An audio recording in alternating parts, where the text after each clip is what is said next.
Bismillahirrahmanirrahim. Assalamu alaikum and welcome to another video of tenses portion. So बच्चों, कल हमने सीखा कि पास्ट सिंपल का इस्तेमाल उसे कहाँ करना है और उसके अंदर से कौन कौन सी ऐसी गलतियाँ हैं जो हम अमूमन करते हैं और उसको करेक्ट किस तरह करना है. सो आज हम सीखेंगे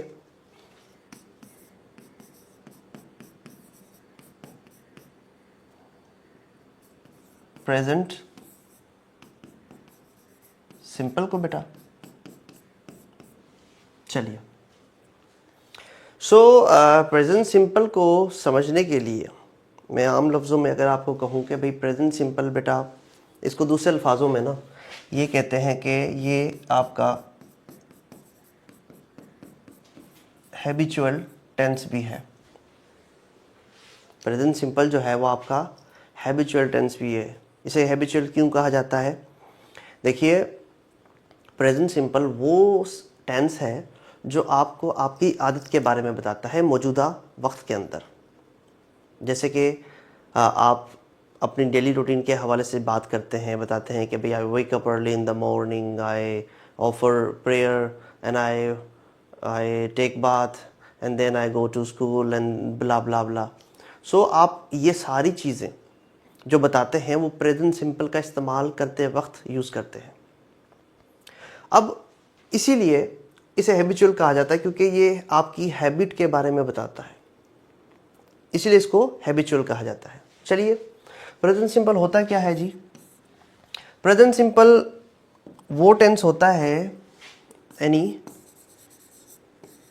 action that happens in current time. It expresses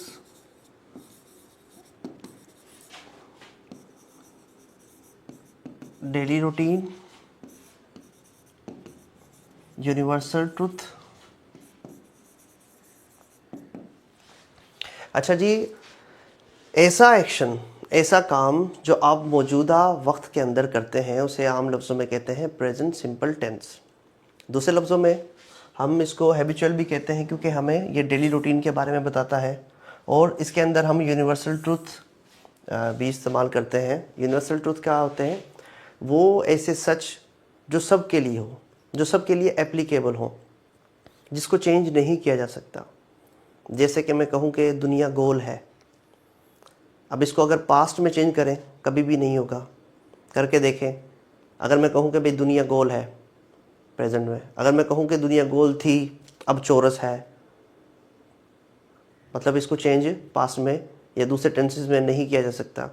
या मैं कहूँ कि भाई सूरज मशरिक़ से निकलता है, अगर मैं कहूँ कि सूरज मशरिक़ से निकलता था या सूरज मशरिक़ से निकलता होगा, ऐसा नहीं होगा. इसको हम यूनिवर्सल ट्रूथ वो ट्रूथ होते हैं जिसको आप दूसरे टेंसेस में चेंज नहीं कर सकते. ये सिर्फ हमेशा प्रेजेंट सिंपल में ही होगा. अच्छा, इसके बाद इसके जो हेल्पिंग वर्ब होते हैं हमारे पास वो दो होते हैं जी. डू और डज. डू और डज होते हैं. अच्छा, अब इनका जो इस्तेमाल होता है आई, वी, यू, दे और जो हमारे प्लूरल नाउन होते हैं उनके साथ डू लगता है, जबकि ही, शी, इट और जो सिंगुलर नाउन होता है उनके साथ लगता है डज. सेकेंडली, हमारे पास जो वर्ब की फॉर्म है, वर्ब की फॉर्म कौन सी लगती है जी? वर्ब की फर्स्ट फॉर्म लगेगी और प्लस में एस या ईएस का जो इस्तेमाल होगा वो भी इनके साथ होगा. लेकिन एक बात जहन में रखिए, जो वर्ब और वर्ब के साथ एस और ईएस का इजाफा होगा वो सिर्फ और सिर्फ ही, शी, इट और सिंगुलर नाउन के साथ होगा. आई, वी, यू, दे और प्लूरल नाउन, इनके साथ हम एस और ई एस का इजाफा नहीं करेंगे। वो सिर्फ किसके साथ होगा? ही, शी, इट और सिंगुलर नाउन के साथ। ठीक हो गया। अभी सिंगुलर नाउन प्लूरल नाउन क्या है? देखिए भाई, जो एक नाम हो, जो एक नाम होगा वो होगा सिंगुलर नाउन, और जो एक से ज़्यादा नाम होंगे वो हो गए प्लूरल नाउन। अच्छा, उसके बाद इसको पहचानने की निशानी क्या है जी? पहचानने की इसको निशानी ये है कि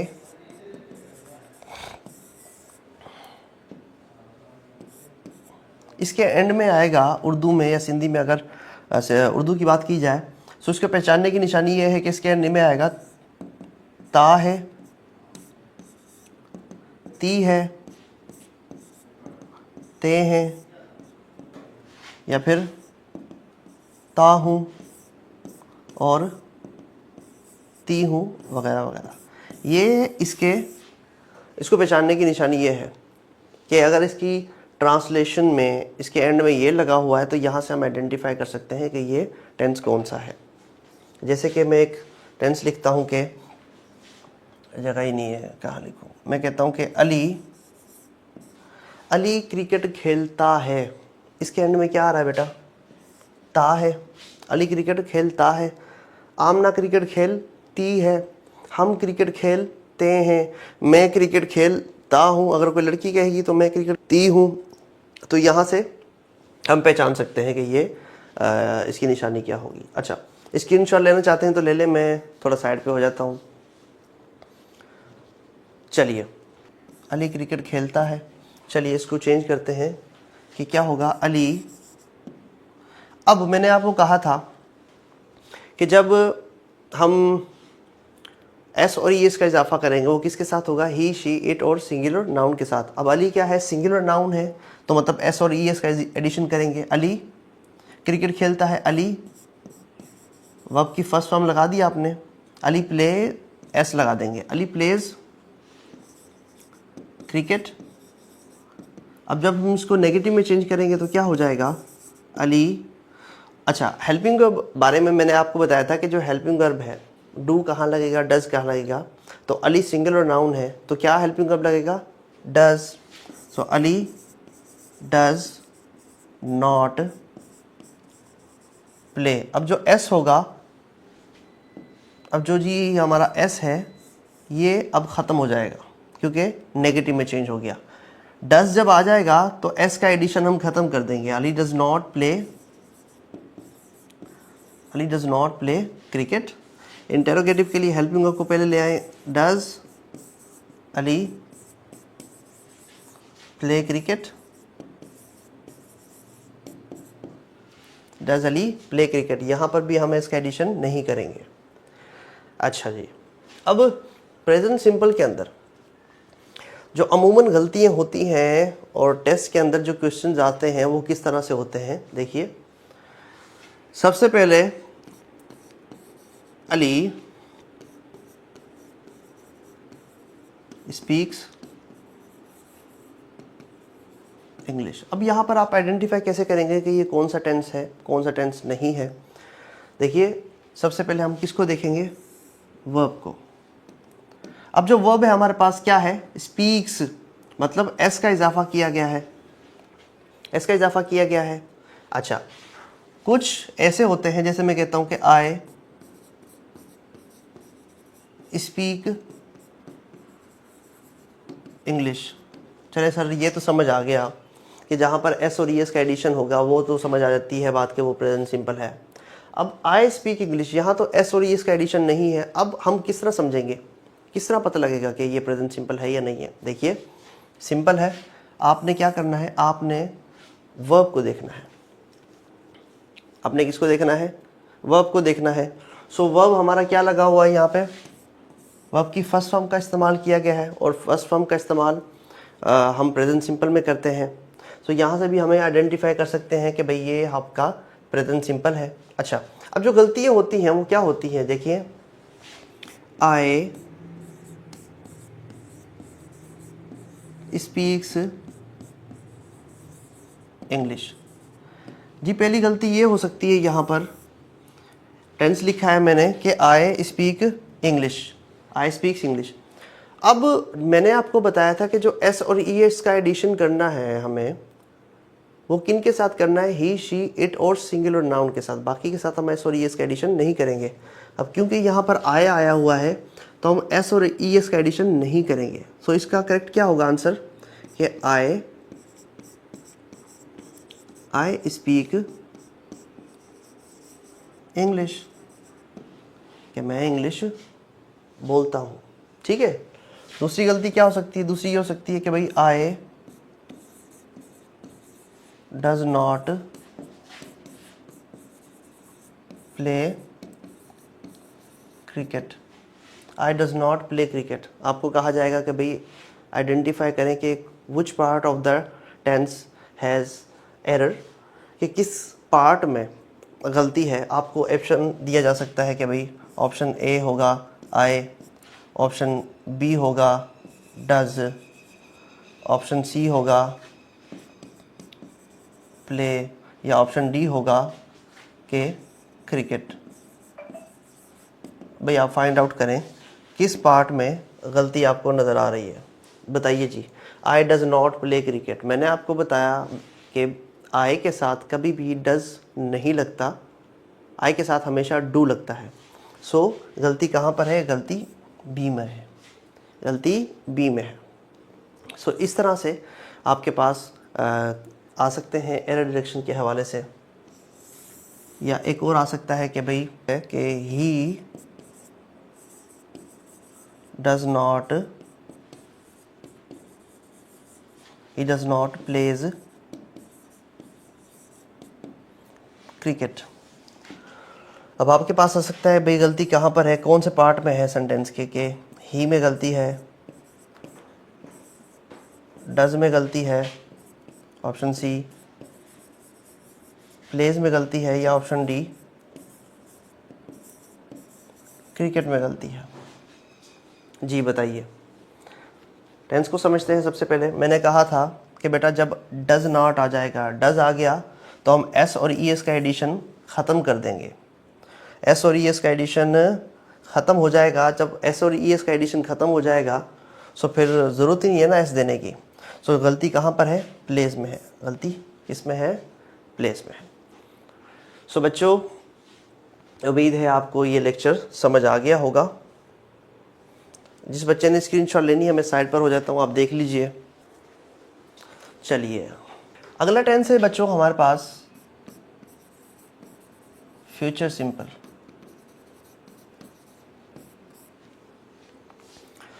फ्यूचर सिंपल ये भी बहुत सिंपल है, इसमें कोई रॉकेट साइंस नहीं है। देखिए ऐसा काम जो आप आने वाले वक्त के अंदर करेंगे, ऐसा काम जो आप आने वाले वक्त के अंदर करेंगे उसे हम आम लफ्ज़ों में कहते हैं future simple. Any action that will happen in future, कि ऐसा काम जो आने वाले वक्त में होगा, ऐसा काम जो आने वाले वक्त में होगा उसे हम फ्यूचर सिंपल कहते हैं। जैसे कि मैं कहता हूँ कि मैं कल कराची जाऊँगा, मैं कल क्रिकेट खेलूँगा, मैं पढ़ूँगा, मैं खेलूँगा, मैं भागूँगा, मैं दौड़ूँगा। इसमें आप ये बताएं कि आप आने वाले वक्त में ये चीज़ करेंगे, उसे हम कहते हैं फ्यूचर सिंपल टेंस। इसकी निशानी क्या होगी, देखिए इसकी निशानी होगी कि इसके एंड में आएगा गा, घी और गे। इसके एंड में गा, घी और गे आएगा। और इसके जो हेल्पिंग वर्ब होते हैं हमारे पास वो होते हैं विल और शल। विल और शल। आपको पता है कि ही, शी, इट सिंगुलर नाउन के साथ आप क्या लगाते हैं, विल, जबकि आई, वी, यू, दे और प्लूरल नाउन के साथ आप इस्तेमाल करते हैं शल का। अच्छा, अब मॉडर्न इंग्लिश के अंदर क्या हो रहा है कि आप विल के साथ ये लगाएंगे और शल के साथ ये लगाएंगे। लेकिन अगर मैं एक टेंस लिखता हूं कि I will go to Karachi, या फिर आई शल गो टू कराची, दोनों में फ़र्क क्या है? दोनों में बहुत ज़्यादा फ़र्क है। मैंने कहा आई के साथ शल लगेगा, ठीक है। अब मैं यहाँ कह रहा हूँ कि आई शल गो टू कराची, इसका मतलब है कि यहाँ पर 50% चांस है। क्या है? यहाँ पर 50% चांस है कि मैं जा भी सकता हूँ, मैं नहीं भी जा सकता, मतलब कंफर्म नहीं है। मैं जाऊँगा लेकिन कंफर्म नहीं है। लेकिन जब जिस तरह ही आपने आई के साथ विल लगाया, इसका मतलब है कि आप 100% श्योर हो कि आप जाओगे, 100% श्योर हो, ठीक है। तो अगर आपको 50% चांस हो कि भाई आप नहीं जाएंगे, तो आप इनके साथ विल के साथ ये लगाएंगे। लेकिन जिस तरह ही आपको पता है कि भाई आप 100% श्योर हो आप जाओगे, तो आप विल के साथ ये इस्तेमाल करेंगे। और सेम केस है शल के साथ। अगर आपको 50% चांस है कि पता है कि भाई आप शल जो है जाएंगे, सो आप शल के साथ ये लगाएंगे। और विल अगर 100% यकीन है तो आप शल के साथ ये लगाएंगे, ठीक है। सो डच्चे में ना पड़े, ठीक है, कंफ्यूज ना हो आप। अगर मॉडर्न इंग्लिश के अंदर ये कॉन्सेप्ट यूज़ किया जाता है, अगर आप इसको पैटर्न को भी फॉलो करेंगे एग्ज़ाम्स के हवाले से, तब भी ठीक ही है, ठीक है। उसके बाद वर्ब की जो फॉर्म लगती है वो लगती है first form of the verb. यहाँ पे हम फर्स्ट फॉर्म का इस्तेमाल करते हैं।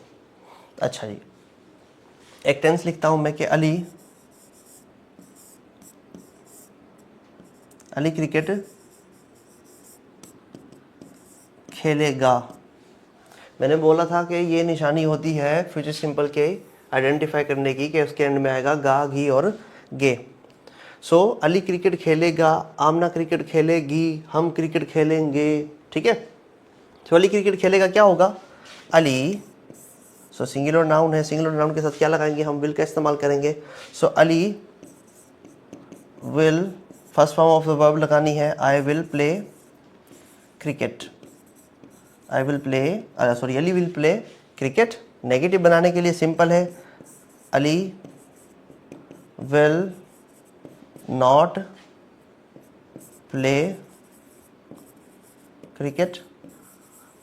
नॉट का जो हम एडिशन करते हैं वो हमेशा हेल्पिंग वर्ब के फ़ौरन बाद होता है, वर्ब से पहले और हेल्पिंग वर्ब के बाद। इंट्रोगेटिव के लिए विल पहले आ जाएगा, will Ali play cricket, question mark, ठीक हो गया जी। अच्छा, स्क्रीनशॉट ले लीजिए जिसने लेनी है, मैं फिर साइड हो जाता हूँ। अच्छा, अब फ्यूचर में अमूमन गलतियाँ किस तरह की होती हैं? वैसे फ्यूचर सिंपल जो है वो टेस्ट्स के अंदर बहुत ही कम देखने को मिलता है। वो ये है कि आपके पास एक आ सकता है कि आई विल स्पोक इंग्लिश। आपको कहा जाएगा कि भाई मुझे बताइए कि यहाँ पे गलती कौन सी है, बताइए। Option A, B, C, D. आपको कहेंगे कि भाई मुझे बताइए कि कहाँ सेंटेंस के किस पोर्शन में गलती है, आई में, विल में, स्पोक में, या फिर इंग्लिश में। चलिए अब आप क्या जहन चेक करते हैं, आई विल स्पोक इंग्लिश, कहाँ पर गलती है, कौन से पार्ट में गलती है, बताइए ज़रा। आपसे ये इस तरह के सवाल हो सकते हैं कि आई विल स्पोक इंग्लिश। देखिए, मैंने आपको कहा था कि फ्यूचर सिंपल में हम कौन सी फॉर्म का इस्तेमाल करते हैं? First form of the verb. तो first form of the verb का इस्तेमाल करते हैं, तो फिर भाई स्पोक की सेकंड फॉर्म, मतलब स्पीक की सेकंड फॉर्म क्यों लगाई आपने? स्पोक, स्पीक की ये सेकंड फॉर्म का इस्तेमाल किया गया है, दैट मीन्स कि गलती स्पोक में है। सो गलती स्पोक में है जी। तो इस तरह के आपके पास सवाल आ सकते हैं। अच्छा, एक चीज़ जो मैं बताना भूल गया आपको वो ये है कि बेटा विल और जो शल है वो आपके मॉडल वर्ब हैं। क्या है? वो आपके मॉडल वर्ब है, और मॉडल वर्ब के साथ हमेशा हमेशा जो वर्ब की फॉर्म लगती है बेटा वो लगती है first form of the verb. कभी भी मॉडल वर्ब के साथ सेकंड फॉर्म और थर्ड फॉर्म का इस्तेमाल नहीं किया जा सकता, उनके साथ हमेशा वर्ब की first form of the verb लगती है। सो यहाँ पे जो गलती है वो स्पोक की है। क्यों? क्योंकि यहाँ पे स्पीक आएगा, आई विल स्पीक इंग्लिश। तो इस तरह से फ्यूचर सिंपल के अंदर गलती आ सकती है। तो उम्मीद है आपको ये लेक्चर पसंद आया होगा। सो तब तक के लिए अल्लाह हाफिज़, मिलते हैं अगली वीडियो में।